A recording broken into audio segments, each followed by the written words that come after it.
6 मार्च को हमने विज्ञान भवन में हिस्ट्री में पहली बार हमने फार्मा अन्वेषण का प्रोग्राम किया और उसमें भी बहुत सारा सक्सेसफुल हमको मिला, क्योंकि वहाँ पे सब जितने भी टीचर्स और स्टूडेंट का रिसर्च था वो इंडस्ट्री तक पहुँचाने के लिए फार्मेसी काउंसिल इंडिया ने उसको बेसिक थीम बनाया। और बेसिक इंटरेस्ट हमारा वही है कि टीचर्स और स्टूडेंट का नॉलेज इंडस्ट्री तक पहुँचे, उनका रिसर्च पहुँचे। तो वो हर साल मनाया जाएगा। तो फार्मा लोग टीम और कि एक विचार आया और हमने इम्प्लीमेंट किया उसके लिए, और उसको सेलिब्रेशन भी पूरे इंडिया में सारी कॉलेजेस ने किया। तो जो भी फार्मेसी काउंसिल ऑफ इंडिया हम करते हैं तो उसका इम्प्लीमेंटेशन सारी इंस्टीट्यूशन अच्छी तरह कर रही है।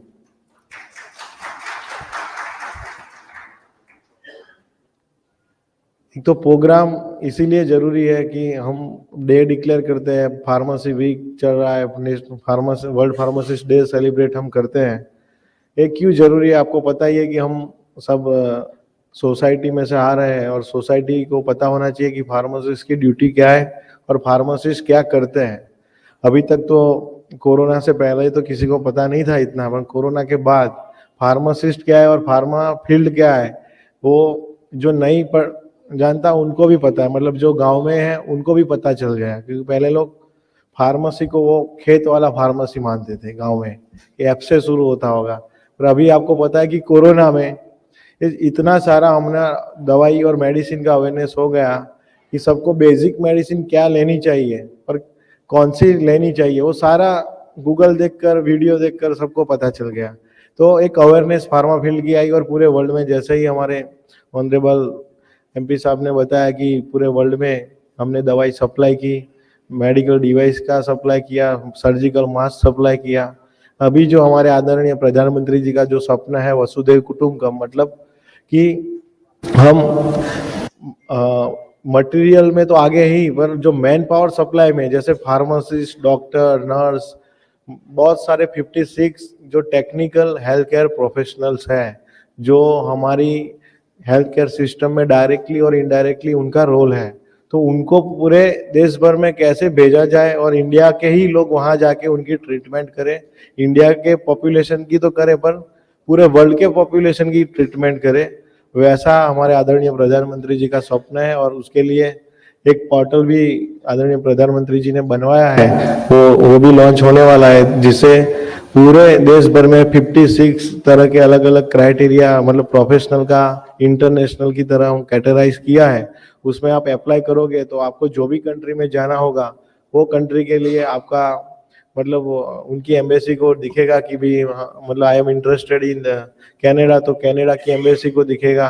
तो कनाडा में जितने भी जॉब मतलब रिक्रूटर्स है उनको पूरा डेटा जाएगा। तो वैसे ही पूरा सेट हो रहा है।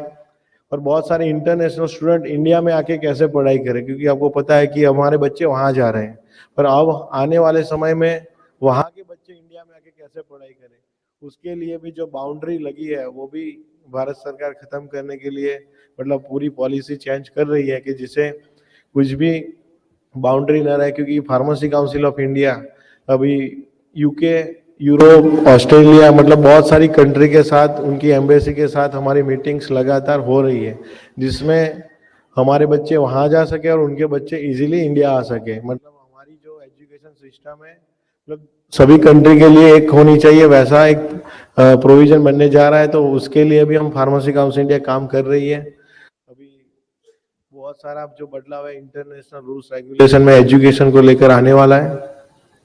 बात करें कि फार्मेसी एक्ट जो जन विश्वास बिल आया, आप सबको पता है कि जन विश्वास बिल में जो फार्मेसी एक्ट में जो पेनल्टी का प्रोविजन था, अथवा तो मतलब जो भी अब कायदे कानून ब्रेक करते थे फार्मेसी एक्ट के तहत, उसका प्रोविजन में चेंज किया। और ऐसे फार्मेसी एक्ट में नहीं, मतलब जितने भी कायदे कानून हैं जिसमें जेल की सजा ज्यादा है और पेनल्टी कम है, तो भारत सरकार ने ऐसा सोचा कि भी पेनल्टी ज्यादा होनी चाहिए, जेल इम्प्रिजनमेंट कम होना चाहिए। क्योंकि कायदे कानून में तो लोग कोर्ट केस पे केस कोर्ट में चलते रहते हैं और बिना मतलब का कोर्ट में केस का बर्डन बढ़ता जा रहा है, तो पेनल्टी बढ़ा दी। जैसे आपको पता है कि अदर कंट्री में भी ऐसा ही है कि पेनल्टी का प्रोविजन ही इतना बड़ा है कि कोई क्राइम करने से ही डरता है, मतलब उसको मतलब थॉट भी नहीं आता कि मैं ऐसे क्राइम करूं।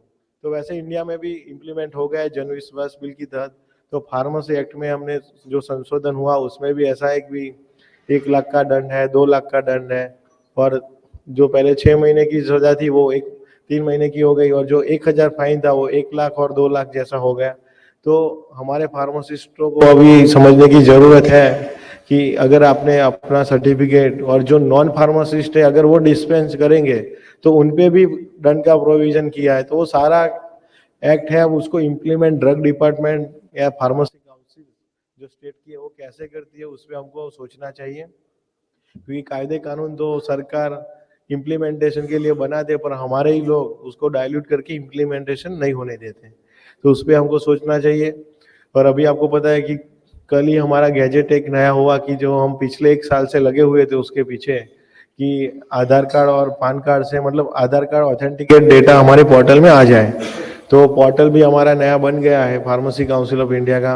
वो इसी एकेडमिक ईयर, मतलब नेक्स्ट अभी दिसंबर से हमारा पोर्टल खुलेगा फार्मेसी काउंसिल ऑफ इंडिया का। उसमें पहले आपको मैं इसीलिए थोड़ा ब्रीफ देना चाहता हूँ क्योंकि आप पूरे इंडिया से आए हुए, थोड़ा नॉलेज लेकर जाओगे तब दूसरे को बता पाएंगे। तो जो पोर्टल में पहला रजिस्ट्रेशन आपको पीआरटीएस में करना पड़ेगा, मतलब फार्मासिस्ट, मतलब आप पहले फार्मासिस्ट हो, मतलब टीचर्स नहीं हो कि कोई इंडस्ट्रियलिस्ट नहीं हो कि कम्युनिटी फार्मासिस्ट नहीं हो। जिनको भी पोर्टल का एक्सेस करना है उनको पीआरटीएस मतलब फार्मासिस्ट रजिस्ट्रेशन ट्रैकिंग सिस्टम में तो आपको रजिस्ट्रेशन करवाना पड़ेगा। उसमें आपका स्टेट काउंसिल के डॉक्यूमेंट्स लगेंगे, आधार कार्ड लगेगा, पैन कार्ड, मतलब सारी डिटेल्स आपकी लगेगी। और उसके तहत आपको एक सेंट्रल रजिस्ट्रेशन नंबर मिलेगा। मतलब स्टेट काउंसिल का तो आपका एक है ही, पर सेंट्रल काउंसिल का भी एक रजिस्ट्रेशन नंबर आपको मिलेगा। वो रजिस्ट्रेशन नंबर से आप पूरा पोर्टल एक्सेस कर सकते हो। आप कहीं पे भी जॉब कर रहे हो या तो एक स्टेट से दूसरे स्टेट में ट्रांसफर होना है तो वो ही नंबर आप यूज कर सकते हो। मतलब एक फैसिलिटी और हमने ऐड कर दी, क्योंकि स्टेट काउंसिल कहीं मतलब बहुत सारे स्टेटों में काउंसिल का गठन ही नहीं है, या तो चल रही है तो रजिस्ट्रार नहीं है, तो बॉडी नहीं है। तो उसका सॉल्यूशन निकालने के लिए हमने सेंट्रल रजिस्ट्रेशन नंबर देना शुरू किया है। तो आपका सारा डेटा सेंट्रल रजिस्ट्रेशन नंबर से जुड़ा जाएगा। तो जो सेंट्रल रजिस्ट्रेशन नंबर है वो आपके आधार कार्ड के साथ लिंक होगा, मतलब पूरा आपका ईमेल आईडी, मोबाइल नंबर और आधार कार्ड, पैन कार्ड सारा लिंकअप हो जाएगा हमारे पोर्टल में। जिससे जो बोगस, मतलब जो आपको पता है कि बहुत सारे हमारे ही लोग मतलब बोगस ईमेल आईडी क्रिएट कर देते हैं, 2-3 मोबाइल नंबर क्रिएट करके 2-2 3-3 अकाउंट चला रहे थे फार्मेसी काउंसिल ऑफ इंडिया में। क्योंकि लास्ट टाइम मैंने जो मेरा एक्सपीरियंस है वो मैं बोल रहा हूँ, बाकी तो पता नहीं आप मतलब क्या है रियलिटी मार्केट में। 3 लोग जो इंस्पेक्शन की ड्यूटी लेने के लिए 2-2 3-3 जगह रजिस्टर होते थे, या तो एक ही कॉलेज में, मतलब कहीं फैकल्टी है, कहीं प्रिंसिपल में नाम चल रहा है, मतलब बहुत जगह पे अलग अलग नाम चल रहा था। अब आने वाले समय में मतलब ये होने वाला नहीं है, तो अब नहीं होगा तो और टीचर्स की रिक्रूटमेंट मार्केट में आएगी। वैसे भी लास्ट ईयर बहुत सारी आई है, पर इस साल आएगी तो आपके लिए तो अच्छा है, पर उसका इम्प्लीमेंट मैं बोल रहा हूँ कि ये जो काम हम कर रहे हैं वो फार्मेसी प्रोफेशन को सुधार करने के लिए है, तो फार्मासिस्ट का इम्पोर्टेंस बढ़ाने के लिए, टीचर्स को रिस्पेक्टफुली जॉब मिले, सैलरी मिले, उसके लिए कर रहे हैं। अगर आपने उसमें भी कुछ रास्ता निकाला तो फिर भगवान ही बचा सकता है, उसमें तो हम बचा नहीं सकते। क्योंकि हमारे लोग तो बहुत एक्सपर्ट है फार्मेसी के, क्योंकि जो दवाई बना सकते हैं सब कुछ मिला के, वो कुछ भी कर सकते हैं। तो वो रास्ता मत निकालना आप, मैनेजमेंट को रास्ता मतलब होगा तो मुझे बताना, तो वो मैं ब्लॉक कर दूंगा वो रास्ता, तो वो भी पता चल ही जाएगा।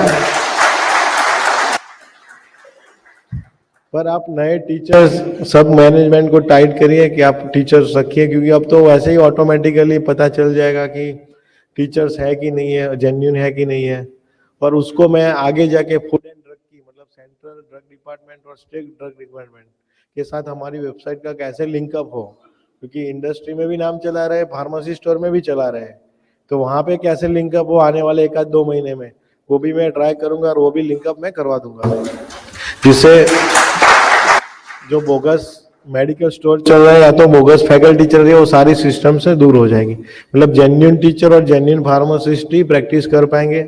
और ये तो हम कर रहे हैं, मतलब फार्मेसी काउंसिल इंडिया कर रही है, पर आप लोगों की ड्यूटी है, मतलब हमारे टीचर्स और हमारे जितने भी सीनियर्स लोग हैं फार्मेसी प्रोफेशन में, या तो स्टेक होल्डर है, एपीटीआई है, ये तो बहुत सारे एसोसिएशन, उनकी भी एक मोरल ड्यूटी है कि लोगों को अवेयरनेस फैलाने की, मतलब खुद क्राइम करते रोके या तो खुद अपने को, मतलब फार्मेसी प्रोफेशन को डाइल्यूट होने से रोकने की ड्यूटी हमारी है। और लोगों को मतलब अवेयरनेस फैलाने से ही होगा। मतलब आप किसी को उसकी डिग्री की वैल्यू, उसकी फार्मेसी का क्या वैल्यू है वो नहीं समझाओगे, तब तक उसका सर्टिफिकेट का वो मिसयूज करेगा। तो ये हमारा जो स्टेप है कि आधार कार्ड ऑथेंटिफिकेशन, पूरा डेटा हमारे पोर्टल में आ जाएगा, डुप्लीकेट का इश्यू खत्म हो जाएगा। अभी जो सेकंड हमारा जो मोटिव है बायोमेट्रिक अटेंडेंस, मतलब जिसमें टीचर्स और स्टूडेंट का दोनों का बायोमेट्रिक अटेंडेंस लगेगा। ऐसा नहीं कि आपकी कॉलेज ने वो बायोमेट्रिक मशीन लगा दिया और वो अटेंडेंस हो गई, मतलब वो सिस्टम में बात नहीं कर रहे, वो तो वैसे भी अभी लगी हुई है। पर जो हम बात कर रहे हैं वो आपके वहाँ जो बायोमेट्रिक सिस्टम लगेगी या तो जो भी कैमरा लगेंगे वो हमारी फार्मेसी काउंसिल इंडिया के साथ पूरा ऑनलाइन दिखेगा। मतलब आपके वहाँ क्लास चल रहा है कि मतलब क्लास प्रैक्टिकल लेबोरेटरी में हो रहा है कि नहीं हो रहा है, टीचर्स क्लास में पढ़ा रहे कि नहीं पढ़ा रहे, वो पूरा फार्मेसी काउंसिल इंडिया में हमको पता चलेगा। और पूरा डेटा सेंटर अभी हम बनाने वाले हैं, तो उसके लिए 1-2 महीना लगेगा। अभी फर्स्ट प्रायोरिटी है डेटा इंटीग्रेट करना हमारा, जितने भी टीचर्स और स्टूडेंट का डेटा है वो पहले हम इंटीग्रेट करेंगे, बाद में ये पूरा हम लेकर आएंगे। तो आप वो चेंज के लिए तैयार रहना मेंटली, क्योंकि अब वैसे ही कुछ होने वाला नहीं है। और जितनी भी डेफिशिएंसी होगी आपकी इंस्टीट्यूशन में, टीचर्स, स्टूडेंट्स, अथवा तो जितने भी दूसरा हमारा प्रोविजन ये करवाए कि आपको जो पीआरटीएस में आप रजिस्ट्रेशन करवाओगे तो आपको सेंट्रल से ही, मतलब डिजिटल आपको स्मार्ट कार्ड डाउनलोड हो जाएगा। मतलब आपका identity card central registration number के साथ वो पोर्टल ही दे देगा सॉफ्ट कॉपी, वो आप प्रिंट आउट निकाल के स्मार्ट कार्ड के पास और आप गले में रख सकते हो। तो वो भी एक हमारा एक, मतलब सारे फार्मासिस्ट को स्मार्ट कार्ड मिलेगा पूरे इंडिया में। वो भी हमने एक मतलब एक ऑथेंटिसिटी फार्मासिस्ट की मिल जाएगी। दूसरी बात है कि जितने भी लेबोरेटरीज है, जितने भी क्लासरूम्स है, उनका भी फोटो निकाल कर उनका डायमेंशन पूरा जियो लोकेशन के साथ वो रजिस्ट्रेशन करवाना पड़ेगा। उसका भी बारकोड निकलेगा, वो भी बारकोड आपको क्लासरूम और लेबोरेटरी में चिपकाना पड़ेगा, जिससे इंस्पेक्शन होगा तब वो तुरंत वेरीफाई हो जाएगा। बाद में जितने भी बुक्स है और जितने भी इंस्ट्रूमेंट है वो सबको परचेस बिल के साथ आपको रजिस्टर हमारे पोर्टल में करवाना पड़ेगा। मतलब एक एक इंस्ट्रूमेंट का आपको परचेस बिल के साथ, पर भले पुरानी कॉलेज हो तो पुराना ही चलेगा, 10 साल पुराना भी चलेगा। लेटेस्ट में जीएसटी बिल वाला कंपलसरी, उसमें वेंडर की डिटेल्स भी आपको डालनी पड़ेगी, कब परचेस किया वो भी डालना पड़ेगा। मतलब पूरा आपको मतलब सिस्टम में डेटा डालना पड़ेगा। और उसका जैसे ही इंस्ट्रूमेंट रजिस्टर करोगे तो उसका भी स्मार्ट कार्ड निकलेगा और वो उसका भी मतलब बारकोड निकलेगा और बारकोड आपको इंस्ट्रूमेंट पे चिपकाना है। और मतलब ऐसे सारे इंस्ट्रूमेंट पे जो बारकोड होगा वो फार्मेसी काउंसिल इंडिया के पोर्टल से निकल जाएगा। वैसे ही बुक्स में भी, लाइब्रेरी में अभी तो हम एक्सेल मंगवा लेते हैं, लोग वैसे मैनिपुलेट करके एक्सेल हमको दे देते हैं। मतलब आपको पता है कि जो रियलिटी वही मैं बोल रहा हूँ। तो अभी बुक्स में भी हम बुक्स आपको इंडिविजुअली रजिस्टर करवानी पड़ेगी, जितने भी 5,000 हो तो 5,000, 10,000 हो तो 10,000। तो वो सारी रजिस्टर फार्मेसी की बुक्स करवानी पड़ेगी, उसका भी बारकोड ही निकलेगा और सारी बुक्स पे ही लगेगा। तो कभी भी मतलब ये सब होने के बाद हमारा इंस्पेक्शन 1 घंटे में खत्म हो जाएगा। मतलब ज्यादा पूरा दिन जाने की जरूरत नहीं है। जैसे ही बारकोड स्कैन होगा मोबाइल एप्लीकेशन के थ्रू तो पूरा इंस्पेक्शन कंप्लीट हो जाएगा। और जो बारकोड नहीं होगा स्कैन, वो ऑटोमेटिकली डेफिशिएंसी आ जाएगी और ऑटोमेटिकली उस हिसाब से आपकी सीट भी कट हो जाएगी। और मतलब पूरा हमने ऑटो मोड पे डाल दिया है। तो अब आने वाले समय में आप देखो मतलब कैसे कंप्लाई करना है, क्योंकि अब उस लास्ट टाइम तो हमने सीट घटाई तो बहुत सारे टीचर्स ने ही हमारा ऑपोजिशन किया था, बहुत सारे प्रिंसिपल्स ने किया था। तो मैं चाहता हूँ कि एपीटीआई के प्रेसिडेंट बैठे हैं, एपीटीआई के वाइस प्रेसिडेंट और दीपेन जी बैठे हैं, भले पीसीआई में, पर आप लोग अवेयरनेस फैलाइए सारे टीचर्स में, सारे स्टेट ब्रांच एपीटीआई में, कि प्रिंसिपल खुद इसका हिस्सा ना बने फार्मेसी काउंसिल इंडिया का ऑपोजिशन का, बल्कि वो हमको सपोर्ट करें जो इम्प्लीमेंटेशन हो रहा है उसमें। तो जिससे हमारा प्रोफेशन का ही फायदा है। अगर आप डेटा सही डालोगे तो आपका ही काम होगा। पर बाद में जितना भी डेटा है वो हमको पता भी चल जाएगा भाई कि आपकी सैलरी कितनी विड्रॉ हो रही है, आधार कार्ड और पैन कार्ड सारा डिटेल है। हम इनकम टैक्स से भी हम थोड़ा क्योंकि इनकम टैक्स का भी हमको मेल आया है कि आप सारे डेटा हमको दीजिए, मतलब जितने भी आपके पोर्टल पे टीचर्स और स्टूडेंट है सबका डेटाबेस हमको दीजिए, तो फ्यूचर में मे भी हम उनके साथ भी इंटीग्रेट करें तो सारा डेटा ऑनलाइन हो जाएगा। तो आप समझ सकते हो कि भी हम इतनी ट्रांसपेरेंसी लाना चाहते हैं। अब इसको एग्जीक्यूशन तो हम करेंगे पर उसको कोऑपरेशन आपका चाहिए, तो आप लोग कैसे उसको कोऑपरेशन करोगे वो आप पे डिपेंड है, वरना ये सिस्टम भी क्रैश हो जाएगा। फिर वही ऑपोजिशन वाली बात हो जाएगी, काउंसिल ने ये किया वो किया ते किया। तो मैं चाहता हूँ कि अभी हम एक चेंजिंग मोड में आ रहे हैं तो उसमें हम काम करेंगे। और बाकी रही बात नेशनल फार्मेसी कमीशन की, क्योंकि आपको पता है कि नेशनल फार्मेसी कमीशन जैसे मेडिकल काउंसिल इंडिया है उसका नेशनल मेडिकल कमीशन हो गया, डेंटल का dental medical commission dental commission हो गया, नर्सिंग का भी कमीशन हो गया, सिर्फ हमारी फार्मेसी काउंसिल बची है तो उसमें भी कमीशन आएगा। तो जो एनएम मतलब जो डेंटल मेडिकल मतलब नर्सिंग काउंसिल, मेडिकल काउंसिल और मतलब मेडिकल डेंटल और नर्सिंग काउंसिल, 3 काउंसिल का कमीशन हो गया और आयुर्वेदिक का भी शायद कमीशन है। अब इनका जो प्रैक्टिस है वो बहुत लिमिटेड है, मतलब आपको अस्पताल में प्रैक्टिस करनी है, मतलब आपको डॉक्टर्स बनना है या तो अस्पताल मतलब अस्पताल में काम करने तक उनका क्राइटेरिया सीमित है, मतलब स्कोप ऑफ वर्क उतना उनका ही इतना ही है। मतलब हमारे फार्मेसी में एक तो आपको अस्पताल में भी जॉब करना है, मेडिकल स्टोर में भी करना है, इंडस्ट्री में भी करना है, मतलब पूरे मतलब एकेडमिक में भी करना है, मतलब हमारा बहुत ही डाइवर्सिफाई बहुत ही स्कोप है। एपीआई में काम करना है, मेडिकल डिवाइस में काम करना है, रेगुलेटरी में काम करना है, मतलब हम जितना सोचे उतना कम है, उतने फील्ड हमारे फार्मेसी फील्ड में हमारे वर्क स्कोप ऑफ वर्क में है। तो एक नेशनल फार्मेसी कमीशन में सिर्फ आपने पढ़ा होगा कि जो भी आईआरएस लॉबी है, मतलब मैं ऐसे ओपनली नहीं बोल रहा हूँ, मतलब जितने भी ब्यूरोक्रेट्स लॉबी है उन्होंने अपना फायदा करवाने के लिए मतलब उनका ही मतलब जॉइंट सेक्रेटरी भी वही रहेगा, रजिस्ट्रार भी वही रहेगा और मतलब सब लोग वही रहेंगे। सिर्फ हमारे फार्मेसी के जो 15 साल के एक्सपीरियंस वाले गवर्नमेंट के टीचर्स हो गए, प्राइवेट वाले का तो नंबर आने ही नहीं वाला है, पर गवर्नमेंट की मैं बात कर रहा हूँ, जो गवर्नमेंट टीचर्स हो गए उनको मतलब जो वाइस चांसलर बनते हैं वही लोग फिर से फार्मेसी काउंसिल इंडिया में मतलब आके काम करेंगे। अब आपको पता है कि ब्यूरोक्रेट्स के सामने हमारे टीचर्स क्या काम कर पाएंगे। अब समझो हमारा नॉलेज और उनका नॉलेज और एडमिनिस्ट्रेशन नॉलेज बहुत रात दिन का फर्क है। आप अभी भी आपके स्टेट में जो टेक्निकल सेक्रेटरी होगा या तो एजुकेशन सेक्रेटरी होगा, हेल्थ सेक्रेटरी होगा, आप लोग अभी भी काम कर रहे हो। अब आपकी स्थिति आपके स्टेट में क्या है वो बहुत कठिन है। अब वही स्थिति सेंट्रल में आएगी तो उसके साथ काम करना मतलब आप समझ लो कि आप मतलब हमारा फार्मेसी प्रोफेशन का पूरा डाइल्यूशन है।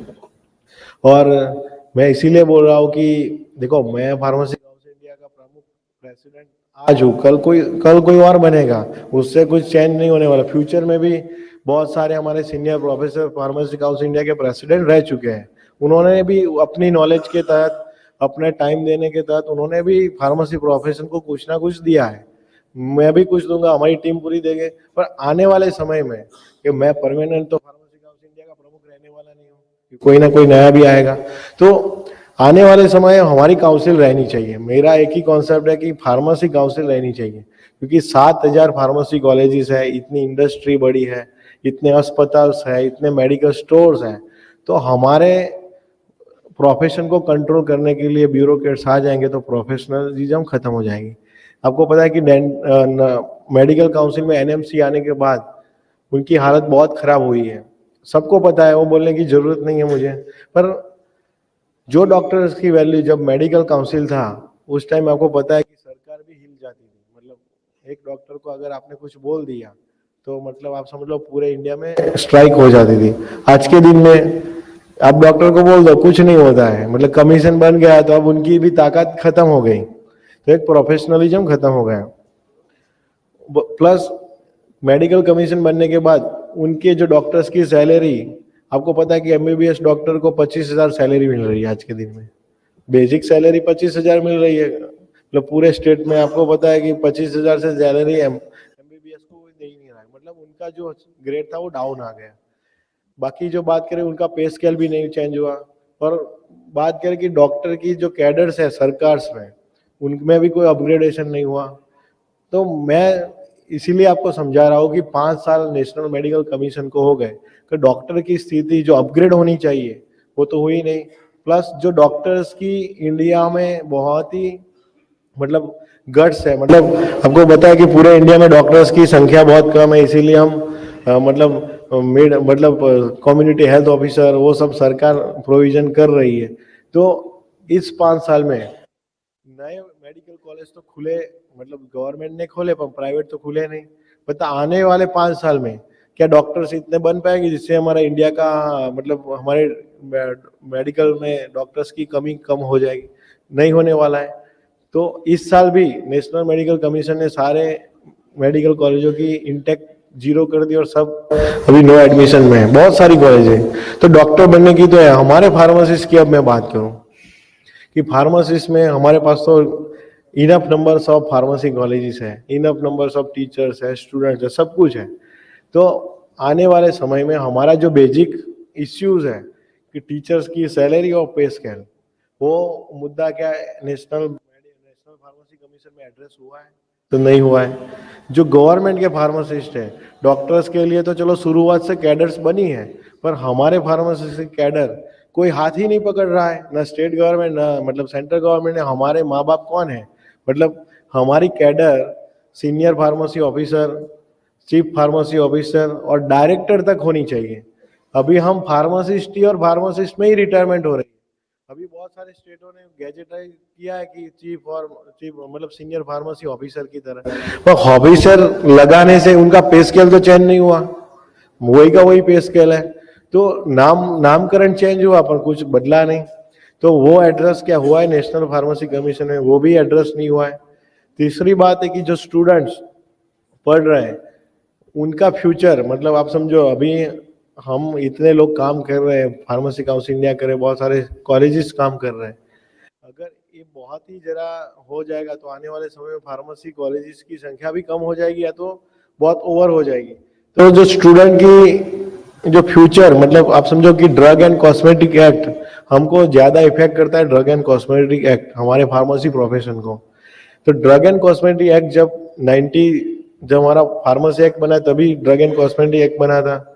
तो उसमें भी तब तो फार्मासिस्ट कम थे, तब कंपाउंडर शब्द यूज होता था। बाद में 1965 के बाद कुछ बदलाव आया और फार्मासिस्ट कम थे, इसीलिए सरकार ने ही कंडेंस कोर्स चलाया और फार्मासिस्ट बनाया कि फार्मासिस्ट कम है। इसीलिए आज के दिन में लाखों फार्मासिस्ट है। फार्मासिस्ट की संख्या इतनी है कि हम ढूंढने जाए तो भी मिल जाएगा।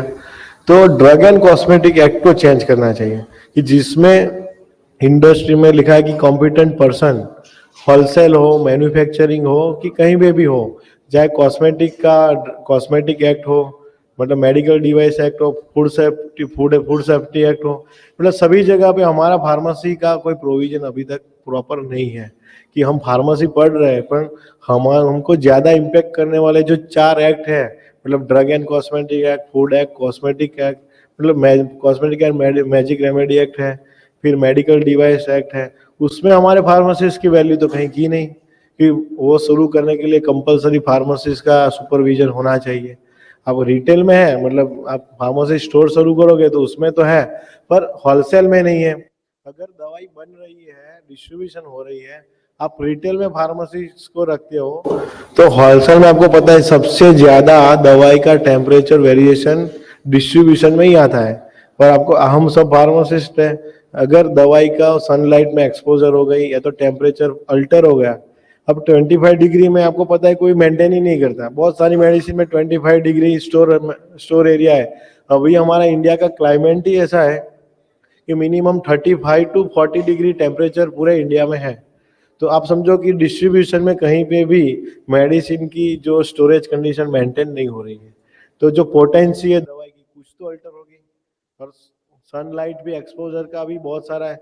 अब हमारी दवाई की दुकान में आपको पता है कि इतनी इतनी मिट्टी दवाई पे चढ़ जाती है, फिर भी हमारे ड्रग इंस्पेक्टर वैसे ही घूम रहे हैं कि दवाई का शॉप अच्छी तरह चल रहा है। अब समझो मैं प्रैक्टिकली बात इसीलिए बता रहा हूँ कि ये सब एड्रेस होने चाहिए नेशनल फार्मेसी कमीशन में जो इश्यूज है, तभी फार्मेसी का जो प्रोफेशन का वैल्यू बढ़ेगा, तभी तो क्वालिटी एजुकेशन बढ़ेगी। अगर फार्मेसी में कोई फार्मेसी की वैल्यू नहीं रहेगी तो क्वालिटी एजुकेशन में कोई इंटरेस्ट नहीं है किसी को, क्योंकि आने वाले समय में जो नेशनल एजुकेशन पॉलिसी है उसमें बीएससी के जो लोग हो गए, मतलब जो बायोलॉजिक्स, मतलब जितने भी केमिस्ट्री पढ़ रहे हैं, बायोलॉजी पढ़ रहे हैं, मतलब जो अदर जो मेडिकल डिवाइस में इंजीनियरिंग पढ़ रहे हैं, उनको भी फार्मेसी की डिग्री मिलेगी, वैसा सरकार का प्लानिंग हो रहा है। तो आप ये समझिए बहुत ही एक सीरियस मुद्दा है, जिसमें मतलब डाइवर्सिफाई जो है, मतलब सरकार चाहती है कि मतलब सब लोग अपना नॉलेज बढ़ाए और एक दूसरे की मतलब कोर्स पढ़े और उनको डिग्री मिले। तो हमारे फार्मासिस्ट को भी इंजीनियरिंग जाएगी तो मिलेगी डिग्री, तो ऐसा नहीं है। पर ये वाइस एंड वर्सा वाला काम आने वाले समय में होने वाला है, तो उसमें आपकी वैल्यू क्या रहेगी? अगर हमने फार्मेसी कमीशन बनाया, आज को पता है कि आज नेशनल मेडिकल कमीशन ने आज न्यूज़पेपर में आया है कि इंजीनियरिंग को भी अलाउ कर दिया एमबीबीएस की डिग्री लेने के लिए, मतलब एंट्री नीट और जी की एग्जाम के लिए। तो हमारे फार्मेसी में भी ये होने वाला है कि कोई भी आदमी, अभी भी है ही ओपन बोर्ड वाले हमारे ले रहे हैं एग्जाम, मतलब आ रहे फार्मेसी में। तो आप लोग एक इतने सारे टीचर्स बैठे हैं, तो आप एक फार्मेसी की थिंक टैंक हो, मतलब क्या करना चाहे। देखो इंडस्ट्री वाले को कोई फर्क नहीं पड़ता, एजुकेशन कुछ भी हो जाए, न फार्मेसी स्टोर चलाने वाले को पता नहीं, उनको तो सुबह के शाम कितना बिजनेस हुआ उसमें इंटरेस्ट है, अस्पताल चलाने वाले को कितने पेशेंट आए उतना इंटरेस्ट है। पर हमारे टीचर्स ही ऐसे हैं कि वो पूरे दिन सोचते रहते हैं भाई क्या हो रहा है।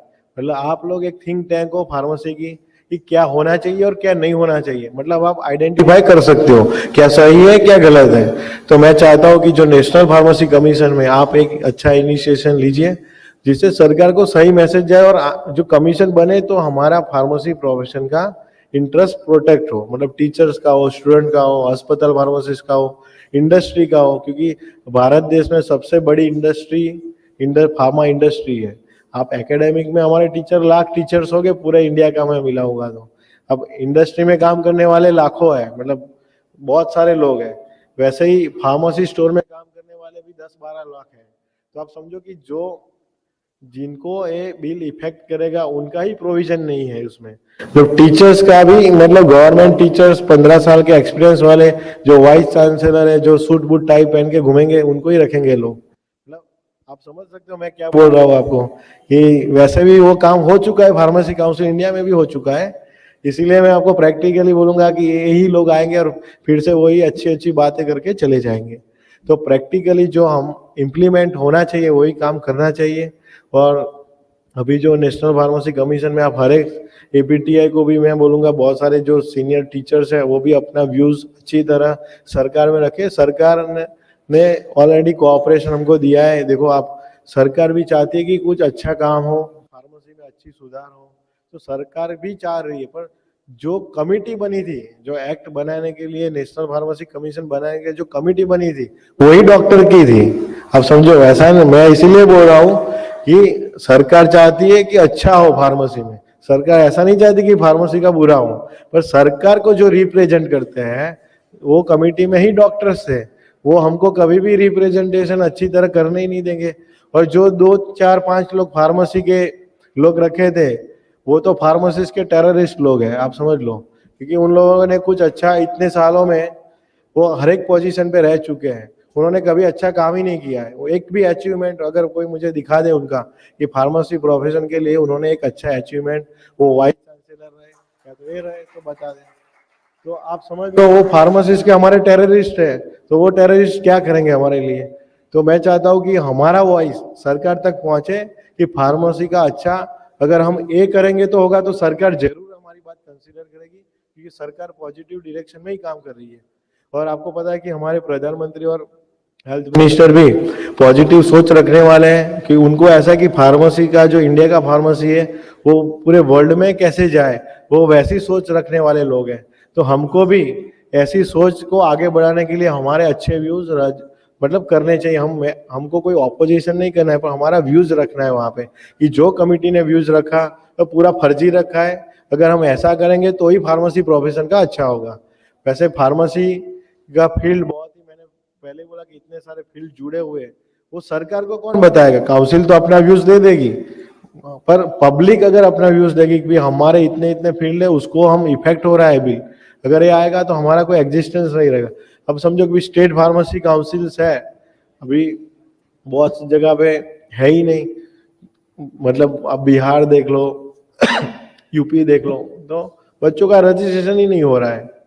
अभी उसके लिए हमने सेंट्रल रजिस्ट्रेशन नंबर इसीलिए किया कि अगर यूपी और बिहार की काउंसिल रजिस्ट्रेशन नहीं देगी तो हम ऐसा प्रोविजन बनाएंगे वहां पे भी काउंसिल की ऑफिस खुल जाएगी और वहां एक आदमी बिठा कर रजिस्ट्रेशन करवाना शुरू करवा देंगे हम। क्योंकि स्टेट गवर्नमेंट काम नहीं करेगी तो हमको तो काम करना पड़ेगा। इतने सारे बच्चे बिहार में परेशान हो रहे हैं, उत्तर प्रदेश में परेशान हो रहे हैं कि कॉलेजेस खुल गई। अब देखो मैनेजमेंट का इंटरेस्ट भी देखो कि वो लोग पीसीए की अप्रूवल लेने के लिए तो इतने भागा दौड़ कर रहे हैं, पर बच्चों का रजिस्ट्रेशन पिछले 2-3 सालों से नहीं हो रहा है। वो सरकार को रिप्रेजेंटेशन ही नहीं दे रहे। बस स्टेट गवर्नमेंट को तो रिप्रेजेंटेशन मैनेजमेंट को देना पड़ेगा कि हम बच्चे पढ़ के उनको रजिस्ट्रेशन का सर्टिफिकेट ही नहीं मिल रहा है तो उनका फ्यूचर क्या रहेगा। फिर सरकार जन औषधि स्टोर 25,000 खोल रही है आने वाले समय में। अभी बिहार में ही मतलब आप समझो 500 स्टोर खोल रहे हैं, अभी उनको फार्मासिस्ट ही नहीं मिल रहे। वैसे ही उत्तर प्रदेश में हजार medical store Jan Aushadhi store के खुल रहे हैं। सैलरी देने के लिए रेडी है, उनको कमीशन जो धंधा होगा उसमें भी कमीशन देंगे, मतलब इंसेंटिव देंगे, फिर भी फार्मासिस्ट नहीं मिल रहे। क्यों नहीं मिल रहा? क्योंकि रजिस्ट्रेशन ही नहीं है बच्चों के पास। तो आप समझो भी भारत सरकार 25,000 स्टोर पूरे भारत में खोलने वाली है, तो इतनी बड़ी अपॉर्चुनिटी कौन देगा? तो इतनी बड़ी अपॉर्चुनिटी कौन देगा? तो वो अपॉर्चुनिटी हमारे लोगों को लेनी है। अगर वहां पे भी अगर सरकार फिर हमारे मुद्दा बन जाएगा कि फार्मासिस्ट नहीं मिल रहे, फिर वो कह देंगे चलो बीएससी वालों को अलाउ करो। अब समझो मैं क्या बोल रहा हूँ कि सरकार को अगर पेन होगा कि हम स्टोर खोलना चाह रहे हैं, जेनरिक दवाई पब्लिक को सस्ती देना चाह रहे हैं, तो फार्मासिस्ट ही नहीं है। बल्कि फार्मासिस्ट तो है पर सिस्टम की प्रॉब्लम है। तो ये सिस्टम की प्रॉब्लम हमको आगे ले जानी पड़ेगी और इसका सॉल्यूशन लाना पड़ेगा। अभी रैंकिंग और एक्रेडिटेशन के लिए भी हमारा एमओयू हो चुका है क्वालिटी काउंसिल ऑफ इंडिया के साथ। With in I think 1 month और 2 मंथ रैंकिंग और एक्रेडिटेशन पूरे इंडिया की कॉलेजों का शुरू हो जाएगा। मतलब जो जो काम हमने 1 साल में किया उसकी मैं इसलिए बात कर रहा हूँ कि मैंने चार्ज अभी 1.5 साल मतलब लास्ट अप्रैल में ही लिया, पर तब से लेकर अभी तक आपको पता है कि हमारे जो एंटी ग्रुप है कुछ भी आएगा तो बोलेंगे ये तो हम सरकार ने किया। पर सरकार तो पहले भी थी, मतलब सरकार तो अभी से थोड़ी है, सरकार तो फार्मेसी एक्ट के पहले से भी है सरकार। पर वो चीज हमने सरकार में रिप्रेजेंटेशन दिया, सरकार को कन्विंस किया, तब जाके हुई है। क्लिनिकल फार्मासिस्ट की पोस्ट भी सरकार में हमने इम्प्लीमेंट करवाई कि क्लिनिकल फार्मासिस्ट की पोस्ट फार्मडी स्टूडेंट जो बच्चे पढ़ रहे हैं उनको अभी क्लिनिकल फार्मेसी की पोस्ट भी 2024 में आ जाएगी। तो जितने भी फार्मडी के बच्चे वैसे ही घूम रहे हैं उनको भी एक स्कोप मिल जाएगा और डॉक्टर के साथ उनको काम करने का एक्सपोजर मिलेगा। बहुत सारी रोल्स एंड रिस्पॉन्सिबिलिटी हमने उसमें भी डिफाइन की है। तो एक एक चीजों में हमारे लोगों ने बहुत इनपुट्स दिए, जैसे डॉक्टर दीपेंद्र सिंह है, वैसे बहुत सारे हमारे पीसीए के मेंबर्स मतलब घर बैठकर भी काम कर रहे हैं, काउंसिल में आके भी काम कर रहे हैं। अभी जो अप्रूवल प्रोसेस शुरू होगा उसकी भी पूरी हैंडबुक हमने मतलब बनाई है, तो उसका भी हम लॉन्चिंग करने वाले हैं। तो बहुत सारा जो इनिशिएशन है वो पिछले 1-1.5 साल में हमने किया है, इतना सारा ऑपोजिशन होने के बाद। क्योंकि हमारे जो टेररिस्ट लोग हैं वो इनको खत्म करने में पीछे पड़े, क्योंकि उनके हाथ में कुछ आया नहीं तो मतलब काउंसिल ही खत्म कर दे हम। मतलब उनकी मानसिकता इनके जैसी है। तो मैं चाहता हूँ कि ऐसे जो सीनियर टीचर्स हैं, अब बहुत सीनियर हो गए, हमारे जो जूनियर टीचर्स हैं मतलब जो असिस्टेंट प्रोफेसर है, एसोसिएट प्रोफेसर है, उनको को कभी मौका देना चाहिए। इंस्पेक्शन जाना है तो वही सीनियर जाएंगे, अगर कहीं पे नेक का इंस्पेक्शन में जाना है वही सीनियर टीचर जाएंगे। ऐसा कभी नहीं होना चाहिए। अब देखो आज मैं प्रेसिडेंट इतनी कम उम्र में नहीं बनता तो मुझे भी एक्सपोजर नहीं मिल रहा। सीनियर टीचर्स को भी जूनियर टीचर्स को मतलब थोड़ी रिस्पॉन्सिबिलिटी और उनको ट्रेन करना चाहिए। अभी इंस्पेक्टर का लिए मैं इसीलिए बोल रहा हूँ कि लास्ट ईयर जो बहुत बड़ी बवाल मतलब हमारे लोगों ने खड़ी की थी मेरे प्रेसिडेंट बनने से पहले, कि इंस्पेक्टर का पोर्टल ओपन किया और सब जगह पे ऐसी मतलब भागादौड़ बची कि मैं ही बन जाऊँ और सारा इंस्पेक्शन मैं ही कर लूँ। तो मैंने इस साल पूरा ऑनलाइन करवा के वो भी सिस्टम खत्म कर दी। क्या वो ऑफलाइन इंस्पेक्शन ही हम नहीं कर रहे, पूरे ऑनलाइन कर दिए। तो अब लोग आ नहीं रहे, जैसे मैं बोला रहा हूँ तो लोग नहीं आ रहे हैं। अभी टीचर्स मना करे कि नहीं हम अवेलेबल नहीं है। अब समझो वह उल्टी स्थिति हो गई, क्योंकि अब 5-6 हजार लेने के लिए कौन दिल्ली आएगा इंस्पेक्शन करने के लिए। तो तो वो बाकी तो कुछ चेंज होने वाला नहीं है। अभी जो ऑनलाइन ऐप हो गया है तो उसमें तो मतलब इंस्पेक्शन भी ना हो वैसे भी स्थिति हो सकती है। अगर कोई ऐसे सी कैटेगरी के कॉलेज हो गया उनका ही हम फिजिकल इंस्पेक्शन करवाएंगे, बाकी सबका तो हम ऑनलाइन ही करवाएंगे। उसका भी हमने शॉर्ट लिस्टिंग कर दिया है। जो लोग कोर्ट में जाके लेकर आए हैं, मतलब पिछले साल हमने तकरीबन 200-500 कॉलेज कोर्ट के थ्रू, मतलब वो हमको लिटरली ब्लैकमेलिंग करके ही वो अप्रूवल ले आए हैं।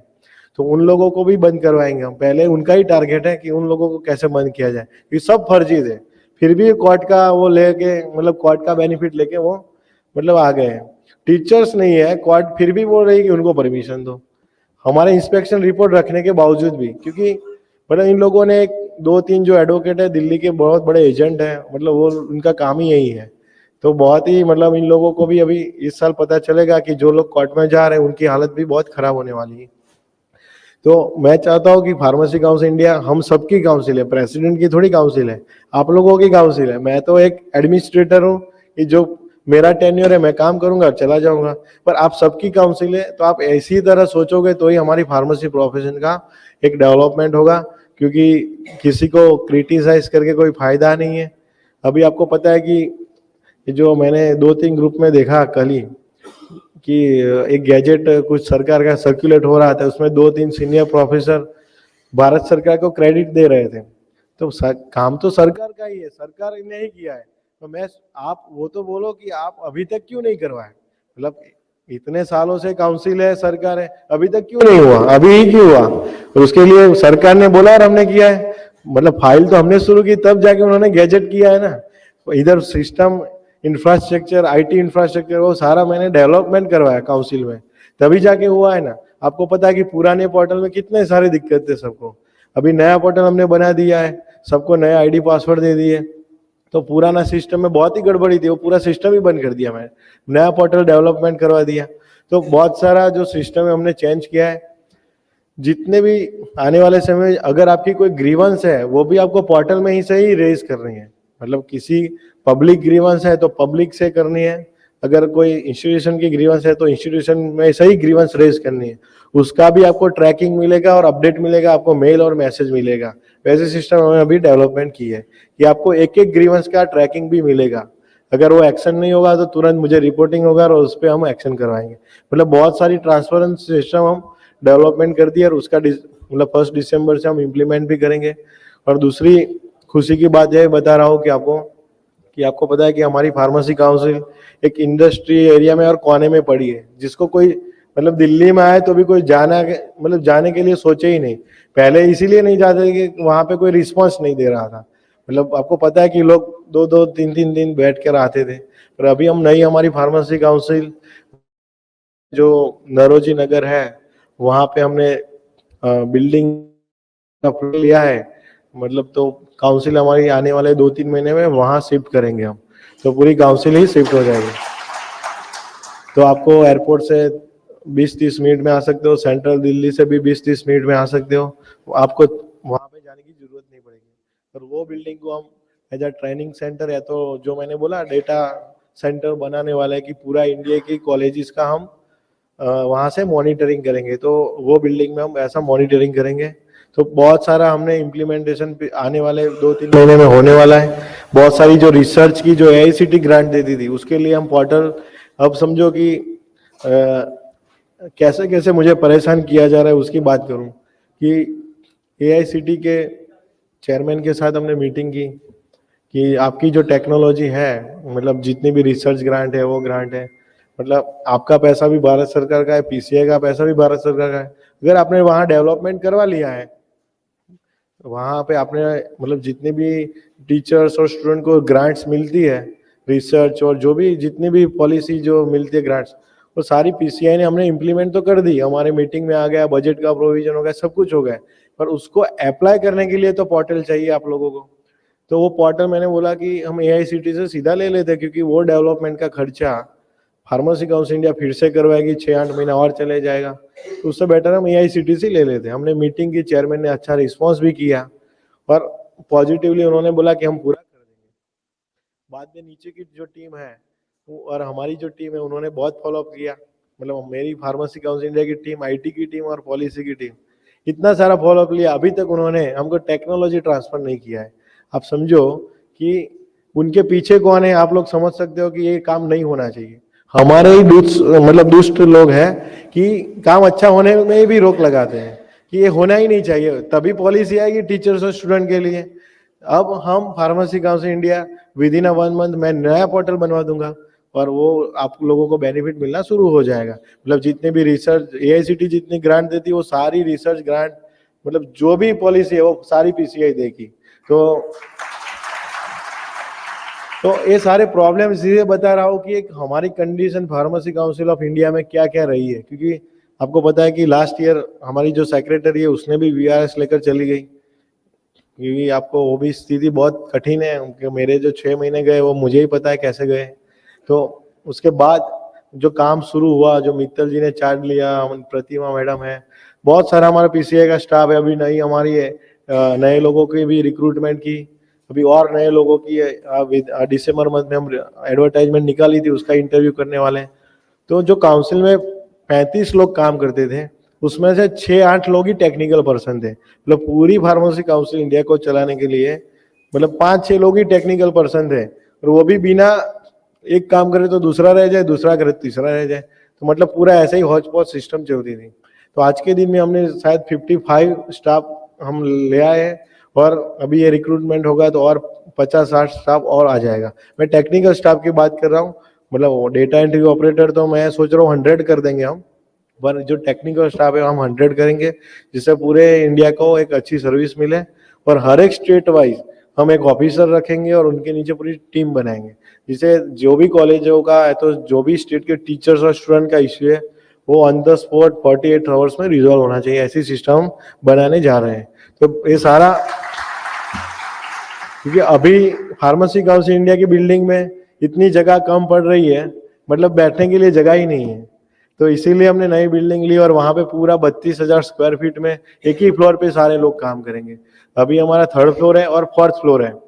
मैं इसलिए बता रहा हूँ कि प्रॉपर्टी आप लोगों की है, मेरी प्रेसिडेंट की नहीं है, क्योंकि लोग बदनाम भी करेंगे कि प्रेसिडेंट ने किया, वो किया, ये खरीदा। अब मैंने मेरे घर पे ले जाने के लिए खरीदा नहीं है। तो ये जितने भी सिस्टम है, अभी फार्मेसी काउंसिल इंडिया का जो रिकॉर्ड था वो आपको पता है कि कितना पुराना है। आप काउंसिल में जाते थे तो पैरों में फाइल आती थी, आप सबको पता है कि नहीं, मुझे नहीं पता, सारे टीचर्स का एक्सपीरियंस हुआ ही होगा। तो उसका भी मैंने स्कैनिंग शुरू करवाया है, तो तकरीबन 5-6 साल का तो स्कैनिंग हो गया है, तो उसकी भी मैं डिजिटलाइजेशन कर रहा हूँ। मतलब आने वाले समय में काउंसिल में एक भी फाइल दिखेगी ही नहीं हार्ड कॉपी में, सब सॉफ्ट कॉपी में ही दिखेगा, और वो सारी फाइल हम जो सरकार की नॉर्म्स है उस हिसाब से हम ओल्ड होने के बाद हम डिस्ट्रॉय करेंगे। तो पूरी काउंसिल का एक ट्रांसफॉर्मेशन भी हो रहा है, साथ साथ हम पब्लिक के लिए भी काम कर रहे हैं, इंस्पेक्शन का काम जो हेडेक है वो भी कर रहे हैं, क्योंकि आपको पता है कि काउंसिल के लोग पूरा दिन अप्रूवल प्रोसेस के बारे में ही सोचते थे। अभी तक का जो काउंसिल का थॉट प्रोसेस थी वो इंस्पेक्शन करवाना और उसको अप्रूवल देना, तो उसको हटकर हमने पॉलिसी और जितने भी ये न्यू इनिशिएटिव है, जैसे जॉब पोर्टल हमने शुरू कर दिया है, बहुत सारे इनिशिएटिव जो हमने लिए उसके हटकर किए, पर उसके लिए भी हमको बहुत सारा पेन हमारे मेंबरों को लेना पड़ा है। बहुत सारे लोगों ने एलिगेशन भी लगाए, फिर भी हमारे मेंबरों ने काम किया है।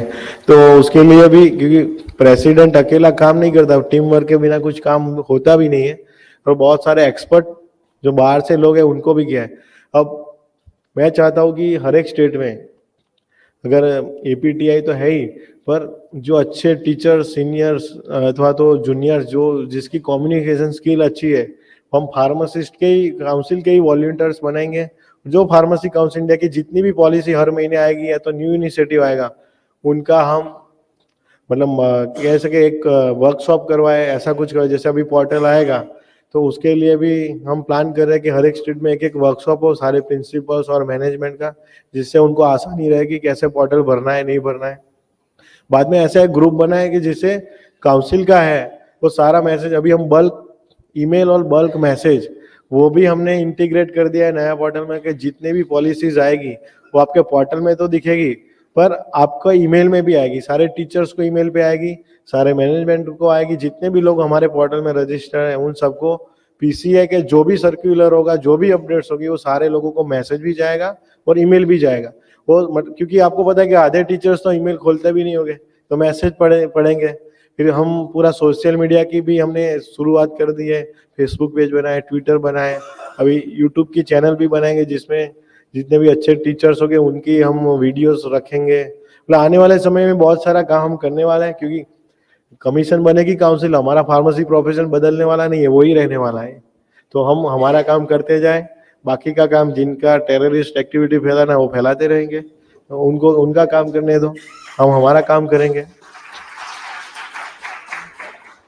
और आपको पता है कि बहुत सारी टीचर्स बुक्स लिख रहे हैं। मैंने कि एक्चुअली मुझे इतना एक्सपीरियंस नहीं था, तो बहुत सारे टीचर्स ने बुक्स लिखी है।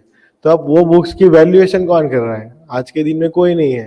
मतलब जैसे आपको पता है कि निराली प्रकाशन हो गए, बहुत सारे प्रकाशन हो गए कि जो टीचर्स को मतलब मोटिवेट करके वो उनके लिए बुक्स निकालते हैं। पर एक ऑथेंटिकेट जेन्यून, मतलब अगर किसी को फार्मेसी काउंसिल इंडिया का सपोर्ट चाहिए तो क्या है? कुछ भी नहीं आज। मतलब फार्मेसी काउंसिल इंडिया के पास कुछ डेटाबेस ही नहीं है, क्योंकि इतने टीचर्स ने बुक्स लिखी, कितने रिसर्च किए, मतलब कुछ है ही नहीं। तो उसकी भी हम एक रिपोजिटरी बनाएंगे जिसमें टीचर्स और मतलब कितने, क्योंकि उनका नॉलेज हमारे लिए, क्योंकि ये सब इसीलिए मैं बोल रहा हूँ कि टीचर्स का नॉलेज, बुक्स लिखी, रिसर्च किया, पेटेंट किया, अगर काउंसिल के पास डेटाबेस रहेगा तो हम सरकार में दे सकते हैं, अदर कंट्री में अगर कोलैबोरेशन होगा तो वहाँ दे सकते हैं। तो वहाँ से आपकी अपॉर्चुनिटी आ सकती है। हमारा जो नॉलेज है, भारत देश का जो नॉलेज है, पूरे वर्ल्ड को हम दे सकते हैं। तो वो बहुत सारा काम हम कर सकते हैं। तो हम उसके लिए भी काम करेंगे, और जितने भी इंटरेस्टेड टीचर्स है जो काम करने के लिए फार्मेसी काउंसिल है, वॉल्यूंटरी मैं बोल रहा हूँ, इसमें 1 रुपया मिलेगा नहीं आपको, मतलब क्योंकि फिर वो फार्मेसी काउंसिल इंडिया के पास इतना फंड नहीं है कि मतलब पूरे इंडिया के लोगों को फिर टीएडीए दे दे तो हम प्रॉब्लम में आ जाएंगे, क्योंकि एलिगेशन लगाने वाले बहुत है मेरे ऊपर। तो जितने भी लोग वॉल्यूंटरी काम करना चाहते हैं फार्मेसी काउंसिल ऑफ इंडिया में, जैसे मैंने बोला कि फार्मेसी काउंसिल का न्यू इनिशिएटिव का वर्कशॉप करवाना है, तो आपको कोई लेक्चर लेना है फार्मेसी काउंसिल, उनका रिज्यूम मुझे मेल कर दीजिए, तो हम उसका शॉर्ट लिस्ट करके हर एक स्टेट वाइज हमारे वॉल्यूंटियर्स बनाएंगे। क्योंकि बहुत सारा काम हमको करना है, नहीं करना है तो वैसे भी बहुत सारे प्रेसिडेंट मेरे जैसे आए और चले जाएंगे, किसी को कोई फर्क भी नहीं पड़ने वाला। और हम कुछ करना चाहते हैं फार्मेसी प्रोफेशन के लिए, तो है हम करेंगे, और आप सबका सपोर्ट है। और नेशनल फार्मा समिट में जो टॉपिक्स तो आप लोगों ने, आपका विषय है, मेरा विषय है एडमिनिस्ट्रेशन पे काम करना, तो आप लोगों का सपोर्ट, आप लोगों ने मुझे सुना, और फार्मा लोग की टीम और निराली प्रकाशन सब लोगों ने हमको प्लेटफॉर्म दिया फार्मेसी काउंसिल इंडिया की बात रखने के लिए, उसके लिए। क्योंकि मैं तो आना नहीं चाहता था, मैं सिर्फ इसीलिए आया हूँ क्योंकि आज संडे है। मैं कल ही अभी तो गुजरात गया हूँ और फिर से मैं सुबह की फ्लाइट पकड़ के आया, इसीलिए आया कि आपके साथ इंटरेक्शन हो आप, वरना मुझे ऐसे बहुत सारे फंक्शनों में जाना मैंने बंद कर दिया, क्योंकि टाइम नहीं रहता, फिर काउंसिल का काम अधूरा रह जाता है। तो इसीलिए मैं आया कि आपके साथ इंटरेक्शन हो, आपके प्रॉब्लम्स मैं सुनूं, और आपके मेरा जो काउंसिल का प्रॉब्लम्स है वो आप सुन के पब्लिक को बताइए, और नया इनिशिएशन हम काम कर सकें। तो आप लोगों ने, फार्मा लोग ने एक प्लेटफॉर्म दिया, उसके लिए पूरी टीम को धन्यवाद। और ऐसे प्रोग्राम होने चाहिए जिसमें इंटरेक्टिव हो। तो अभी तो मैंने बोला, आपने सुना, पर ऐसा ही इंटरेक्टिव सेशन होना चाहिए कि हर एक के स्टेट में, जैसे मतलब स्टेट लेवल पे भी फार्मेसी काउंसिल का इंटरेक्शन सेशन हो, जिसमें मैनेजमेंट के प्रॉब्लम हो, टीचर और स्टूडेंट के हो। क्योंकि हर एक जगह पे मैं अप्रोचेबल नहीं रहता हूँ, क्योंकि हर एक टीचर मुझे अप्रोच भी नहीं कर सकता, हर एक मैनेजमेंट भी नहीं कर सकता, क्योंकि अब सबके भी मैं फ़ोन रिसीव करना शुरू करूँगा तो मैं ही कॉल सेंटर चलाने जैसी हालत मेरी हो जाएगी।